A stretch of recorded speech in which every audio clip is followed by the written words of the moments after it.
माता स्वरूपम माता स्वरूपम देवी स्वरूपम देवी स्वरूपम प्रकृति स्वरूपम प्रकृति स्वरूपम प्रणम्यम प्रणम्यम प्रणम्यम प्रणम्यम।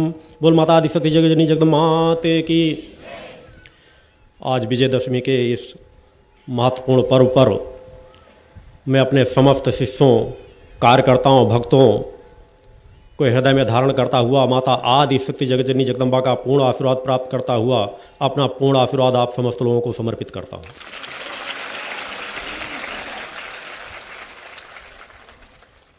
आज इस शिविर का आखिरी दिन और विजयदशमी पर्व है। सौभाग्यशाली वह भक्त होते हैं जो विजयदशमी जैसे पर्व पर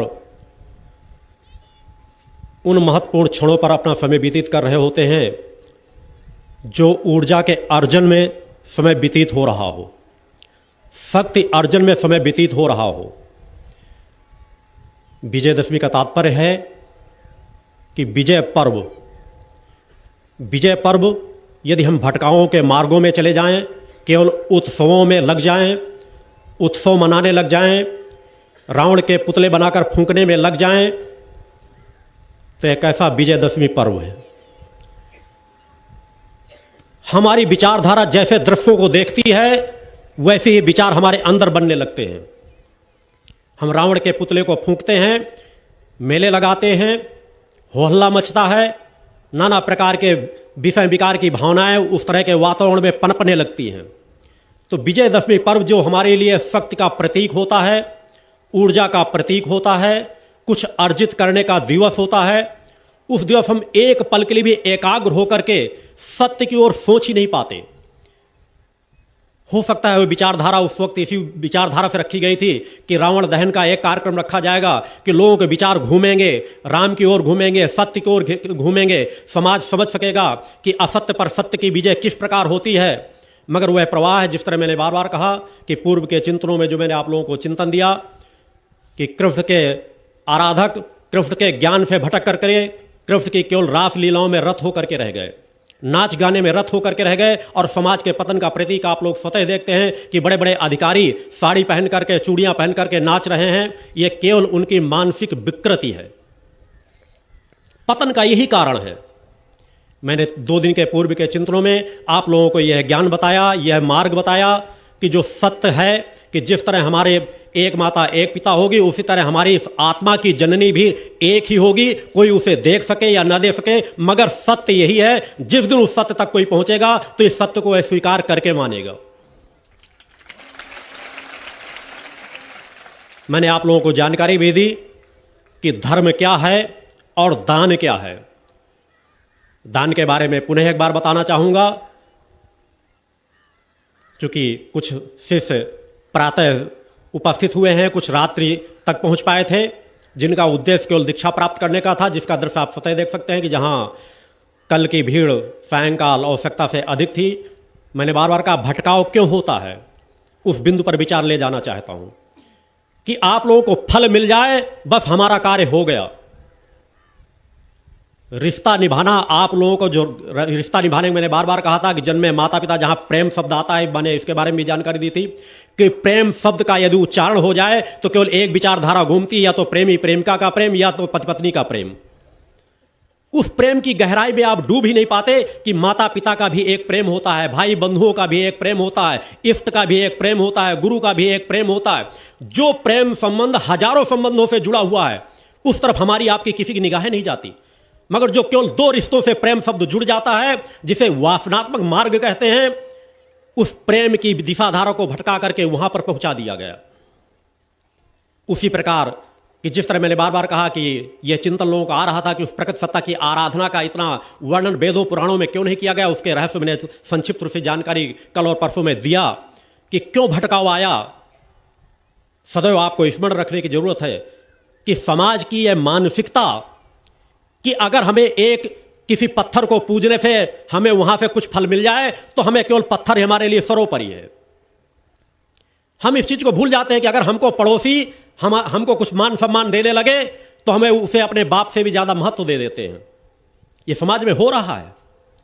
रिश्ते कितने निभाए जाते हैं, कहीं न कहीं भटकाव है। हो सकता है कि गलतियां हो, मगर वो गलतियां केवल एक पक्ष से नहीं होती। यदि हम वास्तविकता के सत्य के विचारधारा को प्रारंभ से ही पकड़ करके रखें कि इस जगत में जब हमारा जन्म होता है तो माता पिता का रिश्ता, प्रकृति सत्ता हमें सबसे पहला रिश्ता प्रदान करती है। और इस रिश्ते में कमजोरी क्यों आती है?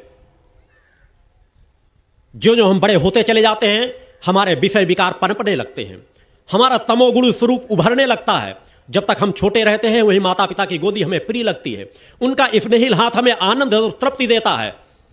मगर फिर वह आनंद और तृप्ति वहां से बहुत कोसों दूर होती चली जाती है।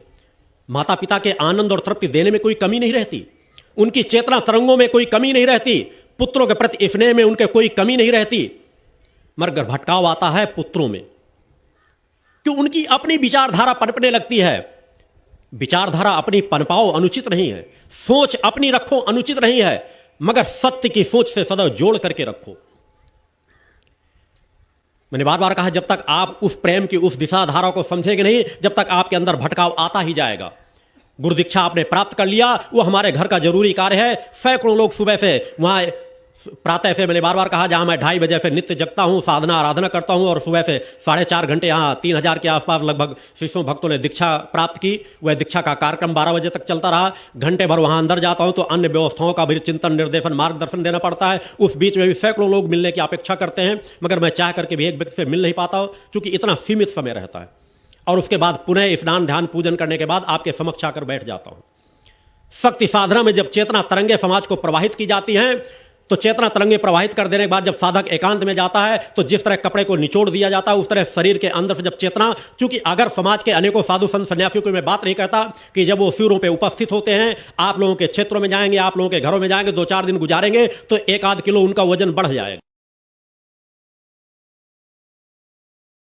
मगर आपका गुरु जब चेतना तरंगे प्रवाहित करता है तो अपनी ऊर्जा को समाज में बांटता है, इस शरीर की चेतना को बांटता है, उस चरम अवस्था में अपने शरीर को ले जाता है और इस शरीर की तरंगे बांट करके अपने शरीर को रिक्त करने का प्रयास करता है। जो अपनी साधना उपासना रहती है उसको आप लोगों में बांटता है। विज्ञान इसका जब भी परीक्षण करना चाहे शरीर में परीक्षण करके देख सकता है कि शरीर की चेतना को, जिस तरह मैंने बार बार कहा कि तलवार की धार में चलना आसान हो सकता है, मगर चेतना को किस तरह कायम रखना पड़ता है कि छोटे छोटे विचार, छोटे छोटे कार्यों, छोटे छोटे चिंतनों से वह चेतना यदि ऊपर तक चढ़ चुकी होती तो प्रभावित होती है। मैं अगर चाहूं तो आधे घंटे एक करवट लेकर के लेट नहीं सकता अगर चैतन्य अवस्था में हूं। जिस तरह एक छोटे से बच्चे शिशु को संभालना पड़ता है, उस तरह अपनी चेतना को बराबर संभाल करके रखना पड़ता है। वह एक ऊर्जा होती है, एक प्रवाह होती है, एक तरंग होती है हमारी चेतना, और हमारी चेतना जिस तरह से चाहेगी हमको उस तरह से अपने आप को ढालना पड़ता है। बड़ा कठिन कार्य होता है, क्योंकि ध्यान की गहराई में जब साधक डूब जाता है उसे तृप्ति, आनंद और चैतन्यता प्राप्त होती है, ऊर्जा प्राप्त होती है। मगर वही जब ध्यान की क्रिया को लिए भी रहता है और आधे क्रम में ध्यान की क्रिया होती है और समाज के प्रति कुछ कार्य कर रहा होता है, तो ध्यान की प्रक्रिया की विपरीतता होती है। इसलिए उच्च कोट के जितने योगी सन्यासी रहे हैं उन्होंने यही कहा है कि अगर चैतन्य अवस्था प्राप्त हो जाए तो या तो समाज का त्याग कर दो, कहीं एकांत स्थान में चले जाओ, या अपने शरीर का त्याग कर दो। यह उनकी मजबूरी थी। इस मजबूरी से मैं भी वर्तमान में गुजरता रहता हूं। आप एहसास नहीं कर सकेंगे कि मुझे किस तरह की तकलीफों का सामना उन परिस्थितियों में करना पड़ता है जब मैं ध्यान की अवस्था में भी रहता हूं, आपके कार्य भी कराता रहता हूं। सातों चक्र जो होते हैं, जो ध्यान की अवस्था में शून्यता को प्राप्त कर लेते हैं, सूक्ष्मता को प्राप्त कर लेते हैं, प्राणवायु प्रभावक होने लगती है, और वही 5 मिनट में ध्यान की चिंतन की क्रियाएं, 5 मिनट से यहां उठ करके दूसरे स्थान पर पूजन करने जाना, 5 मिनट में दूसरे से मिलना, यह प्रक्रिया ध्यान की प्रक्रिया में बाधक होती है। साधक के लिए होता है जब ध्यान की अवस्था में बैठ जाए तो जब तक पूर्णत की तृप्ति प्राप्त करता रहे, ध्यान की अवस्था में बैठा रहे, और धीरे धीरे जब ध्यान की अवस्था को रोके तब भी उसको 10 मिनट, 15 मिनट, आधे घंटे का समय चाहिए। और तत्काल वह किसी का स्पर्श न करे, तत्काल किसी से बात न करे, तत्काल किसी को देखे नहीं नेत्रों से, विपरीत परिस्थितियों के वातावरण को, तब उसे तृप्ति और आनंद मिलती, ऊर्जा मिलती है। मगर मैंने बार बार कहा कि इस शरीर की एक एक ऊर्जा को मैंने समाज में बांटने का संकल्प लिया है। उसी विचारधारा से मैं सतत आप लोगों को जोड़ता रहता हूं। दान की प्रक्रिया पर जो मैंने चिंतन दिया था कि सदैव आपको ध्यान रखने की आवश्यकता है कि समाज में, इस पूरी प्रकृति की सृष्टि में एक भी ऐसा दानी ना आज तक पैदा हुआ है, ना दानी पैदा हो सकेगा जो प्रकृत सत्ता को दान दे सके और गुरु को दान दे सके। चूंकि तुम दोगे क्या, तुम तो सब उस प्रकृत सत्ता के अंश हो। जो कुछ भी है, कण कण यहां जो कुछ भी है, वह सब उस प्रकृत सत्ता की ही तो देन है। अगर तुम किसी गुरु के शिष्य हो तो जो कुछ तुम्हारे पास है वह गुरु की ही देन है। और जो गुरु पूर्णता का प्रतीक होता है वह कभी किसी भी प्रकार से दान के भाव से दी हुई दक्षिणा को स्वीकार नहीं करता, क्योंकि गुरु के समक्ष कोई दानी बन नहीं सकता। मैंने बार बार, केवल एक मार्ग है, समर्पण का मार्ग। दान भिखारी को दिया जाता है या अपने से छोटे व्यक्ति को दिया जाता है। और मैंने बार बार कहा कि आपका गुरु अपने जीविकोपार्जन के लिए, अपने मार्ग के लिए कभी भी समाज के दिए हुए दान पर अपना जीवन यापन नहीं करता। मेरे जीवन की जो आवश्यकता है वह कर्म बल से उपार्जित धन के माध्यम से 18 वर्ष की उम्र की अवस्था के बाद से आज तक मेरे परिजन भी यहां उपस्थित हैं, मेरे शिष्य भी यहां आश्रम में उपस्थित रहते हैं। मेरी अपनी आवश्यकताएं की जितनी चीजें होती हैं परिवार के बीच जो भी आवश्यकताओं की, वह अपने कर्म बल से उपार्जित धन के माध्यम से उसका उपयोग करता हूं। अतः दान नहीं, समर्पण का भाव आपके अंदर होना चाहिए। मैंने शिष्यों को कह रखा है कि मेरा लक्ष्य निश्चित रूप से एक बड़ा है और वह लक्ष्य निश्चित रूप से पूर्ण होगा, मगर उस लक्ष्य के लिए हमें उतावलेपन की जरूरत नहीं है। मैंने समाज को चिंतन दिया है कि समर्पण का भाव रखो। पात्रता आपके पास जितनी हो, मैंने वह मार्ग बताया है जो पहले अतीत में भी था, वर्तमान में था, मगर वह साधु संत सन्यासी कथावाचकों ने दान के रूप में भिखारियों के समान समाज से केवल दान का भाव लेते रहते। मुझे अपने लिए आवश्यकता नहीं। अगर यह लक्ष्य, यह कार्य जन कल्याणकारी नजर आए, तुम्हें लगे कि यह कार्य जो गुरु कर रहे हैं वह हमें भी करना चाहिए, तो तुम मेरे सहयोगी बनकर के उस लक्ष्य में समर्पण कर सकते हो। और उसके लिए मैंने हर शिष्यों को कहा है कि अपने जीवन के उपार्जित धन का 1% से लेकर के दशांश तक जो भी उनके संकल्प में, विचारों में आए, जो उनकी पात्रता में आए, वह समर्पण करने का भाव रखा करें। मगर कभी दानी बनकर के इस स्थान पर कोई समर्पण मत करना, क्योंकि दान के भाव से आप करोड़ों अरबों समर्पण कर जाएंगे मगर उसका कोई भी फल आपको प्राप्त नहीं हो सकेगा। और समर्पण के भाव से 1 रुपया भी समर्पण करेंगे तो उसका 10 गुना फल आपको निश्चित रूप से प्राप्त होगा ही। जय।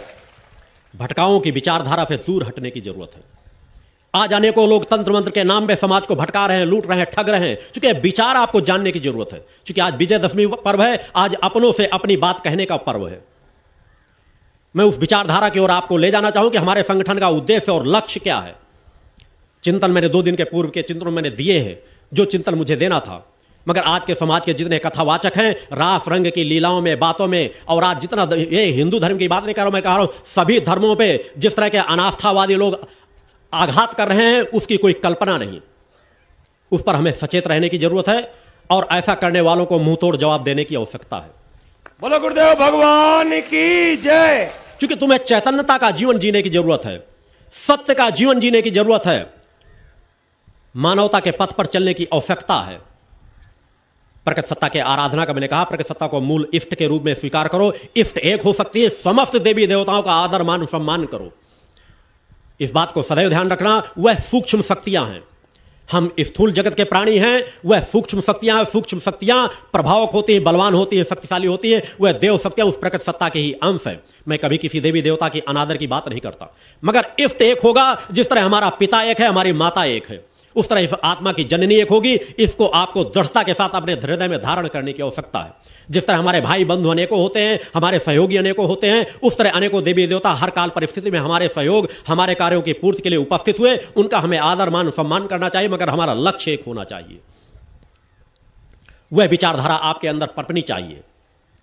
नहीं, अन्यथा जिस प्रकार भटकाओं के मार्ग में आप जाएंगे तो कोई आपको योग के नाम पे लूट रहा है, कोई किसी चीज के नाम पे लूट रहा है। मैंने कल चिंतन दिया था कि योग के जो ज्ञान है, ज्ञान कभी भी धन लेकर के बांटा नहीं जाना चाहिए। गुरु दीक्षा भी मेरे द्वारा दी जाती है, दक्षिण का 1 रुपया शुल्क नहीं रखा जाता।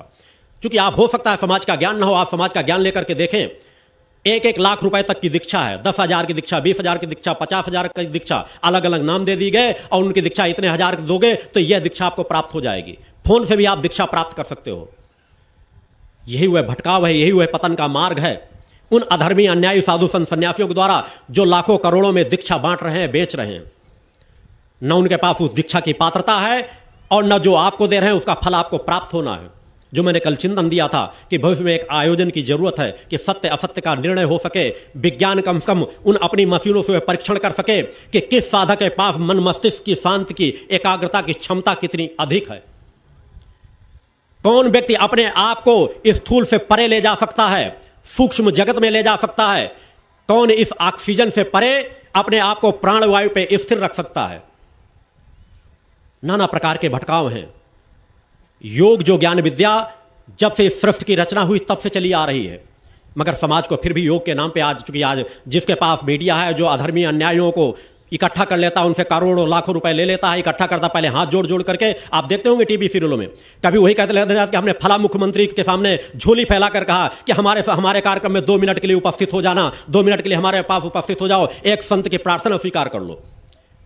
वही बड़े बड़े योगाचार्य जो अपने आप को ब्रह्मश्री कहते हैं, उन मुख्यमंत्रियों मंत्रियों के सामने झोली फहराकर भीख मांगते हैं 2 मिनट उपस्थित हो जाने के लिए। यह धर्म है? आवाहन सभी का करना चाहिए, मगर मेरे द्वारा भी अगर आवाहन किसी का किया जाता है तो कहा जाता है अगर यहां का फल प्राप्त करना है, अपने संस्कार प्राप्त करना चाहते हो, यहां पे कुछ अर्जित करना चाहते हो, तो श्रद्धा और भक्ति के साथ सर झुकाकर इस स्थान में आओ।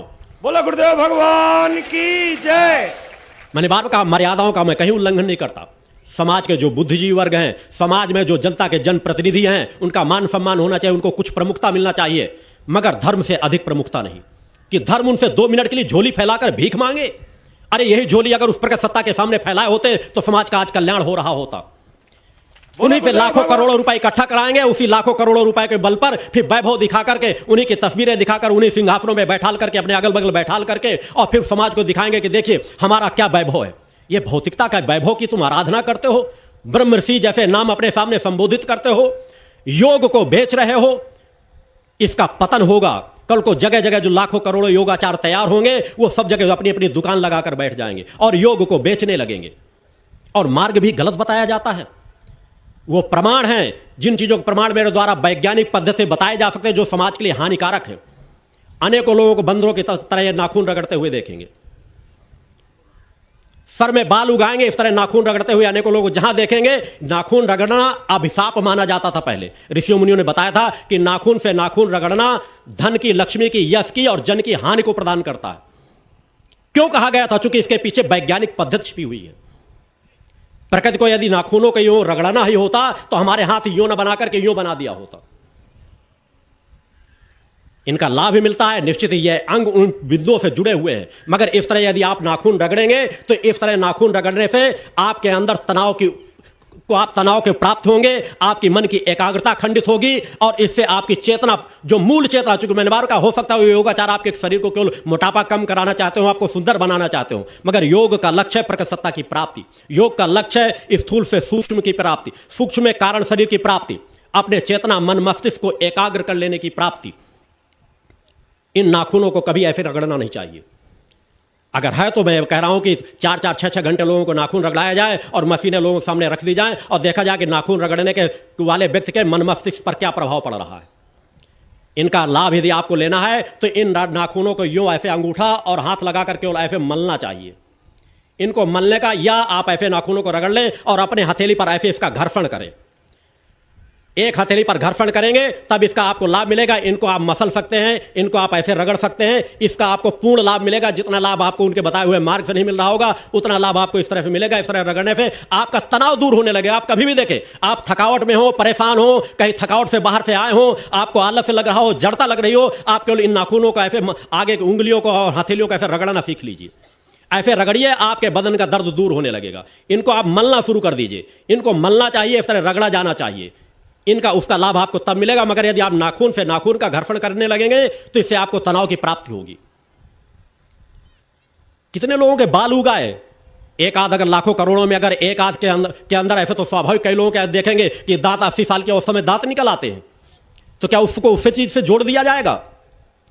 इसी तरह जो अपने आप को ब्रह्म ऋषि कहते हैं, योगाचार्य कहते हैं, वह हस्त रेखा पर उनको यह भी ज्ञान नहीं कि हस्त रेखा में जीवन रेखा कौन सी है।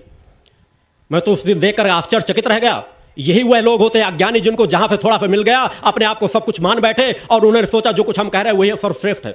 मैं जो कह रहा हूं वह अतीत से एक जगह नहीं, लाखों जगह प्रमाणित लिखा हुआ मिलेगा।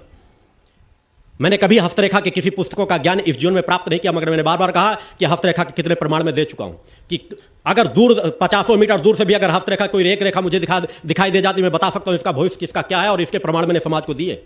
कि जब मैं एक राजस्थान में, जहां चौहान के साथ जब वहां रह रहा था, तो वह हस्तरेखा विशेषज्ञ थे। मैं गया हुआ था, चूंकि मैंने बार कहा कुछ संस्थाओं में मैं अपने चिंतन पहले देने गया था। मैं चाहता था कि मुझे समाज के बीच ना आना पड़े। मैं वो 2-4 संस्थाओं में गया, मैंने संपर्क किया जो कहीं ना कहीं सत्य की विचारधारा से उनके संस्कार थे मगर समाज में भटक चुके थे। मैं उनके पास गया कि अपनी सत्य का कुछ एहसास कराऊंगा, जानकारी दूंगा तो शायद वो सतमार्ग में बढ़ जाएं, तो मुझे अपना परिचय न देना पड़े। मैं उनके साथ जुड़ करके वो अपने आप को पुजवाते रहे। चूंकि सबसे ज्यादा मैंने बार कहा, अगर मुझे कष्ट होता है तो अपने आप को पुजवाने का, जब आप मेरे सामने प्रार्थना निवेदन कर रहे होते। मगर आपकी मजबूरी है कि आप मुझको ही माध्यम बनाकर उस प्रकट सत्ता की ओर तक जा सकते हैं, मगर मेरे लिए कष्टदायी क्षण होते हैं। मैं चाहता हूं कि मैं साधक हूं, मुझे जो कुछ मिलना है मां के चरणों से मिलना है और मुझे जो कुछ देना है आपको देना, मगर उसके लिए अगर आप प्रार्थना करते रहे तो मुझे अनुचित सा लगा करता है। इसलिए मैं अधिकांशतः माल्यार्पण नहीं कराता, अधिकांश लोग न अपने पैर पूजन कराता हूं, न अपनी सेवाएं लेने का प्रयास करता हूं। चूंकि तो मेरा धर्म है कि अगर मैं समाज के बीच आया हूं तो आपको कुछ दूं, और अगर समाज के बीच न रहना होता तो एकांत स्थानों में कहीं चला जाता या अपना परिचय ही नहीं बताता। मैं वहां पर था, अनेकों प्रकार की घटनाओं से मैं आज अगर चौहान यहां पर मौजूद है तो चौहान उस संस्था में वहां सेवा कर रहा था। मगर उसने कुछ वहां पर देखा कि मैं अगर प्रातः 6 बजे बैठ जाता था ध्यान साधना पूजन में, तो सायंकाल शायद इससे भी बाद 7 या 8 बजे सायंकाल उठता था। मेरे 2-3 महीने रहे, मैं एक ऐसे स्थान पर जाकर के उनको एहसास कराना चाहता था कि सत्य को अगर वो महसूस कर सके शायद उनके चिंतन बदल जाएं।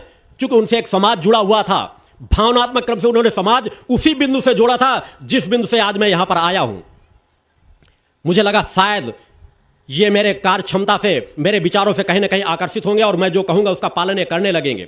मैंने उनके सामने ऑफर भी रखा था कि आपको जितने पैसे की जरूरत हो आप एक आंकलन करके मुझे बता दीजिए कि आपके जीवन में इतने धन की जरूरत है, मैं उतना धन आपको प्रदान करा दूंगा। मैं चाहता हूं मैं एकांत स्थान में किसी जगह एकांत जंगल में जाकर झोपड़ी बनाकर वहां शांत से साधना करूं और केवल एक व्यक्ति मुझसे संपर्कित रहे समाज का। समाज की बातें आप लाके मुझे बताते रहे, मैं जो कहूं वह समाज में आप कहते रहो, समाज आपको पूछता रहेगा, मगर आपको वही करना पड़ेगा जो मैं कहूंगा। केवल एक व्यक्ति मुझसे निर्देशित हो जाए। 12-12 घंटे एक आसन में बगैर एक बूंद जल ग्रहण किए लगातार मेरी साधनाएं चलती रहे। उससे मैंने उन लोगों को एहसास कराया, उससे वो प्रभावित भी हुए, मुझे आवश्यकता से ज्यादा महत्व भी देने लगे। मगर कहते हैं कुत्ते की पूंछ टेढ़ी की टेढ़ी रहती है, उसे सीधा नहीं किया जा सकता। वहां हस्तरेखा, वो अपने आप को हस्तरेखा विशेषज्ञ कहते थे। बड़ी एक टीम बैठा करती थी जो टेबलों में लोगों के पेपर आते थे, पत्र आते थे, हस्तरेखा के लोग छाया प्रति भेजा करते थे और छाया प्रति भेज करके उनके उत्तर वो लिखाया करते थे। मैं कभी कभार जब उधर बैठा रहा करता तो अंदर ही अंदर एक विशेष परिस्थिति मेरे अंदर आया करती थी कि अधिकांश जो कुछ भी लिखा रहे हैं 90% गलत लिखाते हैं। एक बार इसी तरह मुझसे रहा नहीं गया और लगभग जितनी दूर शायद ये सदस्य बैठे हुए हैं उतनी दूर पर एक टेबल लगी थी, वहीं पर एक पत्र खोला गया। पत्र उन्होंने फाड़ा और पत्र खोल करके बड़ा अच्छा हाथ की तस्वीर, किसी किसी के हाथ बहुत सुंदर होते हैं, मगर हाथों का सुंदरता ही आपके जीवन को नहीं संचालित कर सकती, आपके संस्कार आपके जीवन को संचालित करते हैं। उस हाथ की रेखाओं को, सुंदर रेखाओं को देख करके उन्होंने, चूंकि एक को बैठ के बोल के लिखाते थे तो 10-5 मीटर आवाज दूर तक जाया करती थी। अरे बोले बड़े, इसका तो बड़ा सुंदर हाथ है, बड़ी सुंदर रेखाएं हैं, लिखाओ, चलो इसको लिखा दो कि आपके बहुत अच्छे योग हैं, विदेश जाने के योग होंगे, आप बहुत ज्यादा भाग्यशाली हो, आपका सौभाग्य उदय होने वाला है, नाना प्रकार की स्थितियां। वो 2-4 वाक्य बोले। मैंने कहा रुको, मुझसे नहीं रहा गया, चूंकि उसके साथ कुछ घटित होने वाला था। मैंने कहा भूल करके जो लिखा रहे हो मत लिखाना इसको। मैंने कहा चूंकि मैंने बार का इस तरह मैं प्रमाण दे चुका हूं, मैंने कहा जिस फोटोग्राफ को पकड़े उसी पत्र के अंदर एक उसका पत्र भी पड़ा होगा, उस पत्र को पढ़ करके देखो। चूंकि इस तरह की अनेकों घटनाएं मेरे बार का इंतकाल हो जाए, जैसे लोग मैंने बता दिया था कि अनेकों लोग, मैंने यहां से विदेश तक की जानकारी, चूंकि मैं तब स्वतंत्र रहता था, इन वस्त्रों को मैंने नहीं धारण किया था। जिस तरह मेरे बार का अचानक कुछ लोग समाज में आज भी अचानक योगी सन्यासी ऐसे बीच में विचरण करते समाज में कि अनेकों प्रकार के आफिर विशेष परिस्थिति देकर चले जाएंगे और एकांत स्थान में चले जाते हैं। तब मेरे सामने भी निर्दनता थी, क्योंकि मैं चाहता था कुछ झलकियां दे करके और समाज कुछ अगर वर्ग मुझसे जुड़ जाए उस तरह की विचारधारा कि मैं एकांत में रहूं और वो मेरे कार्यों का संचालन करते रहे, तो इस तरह के कार्य कर दिया करता था।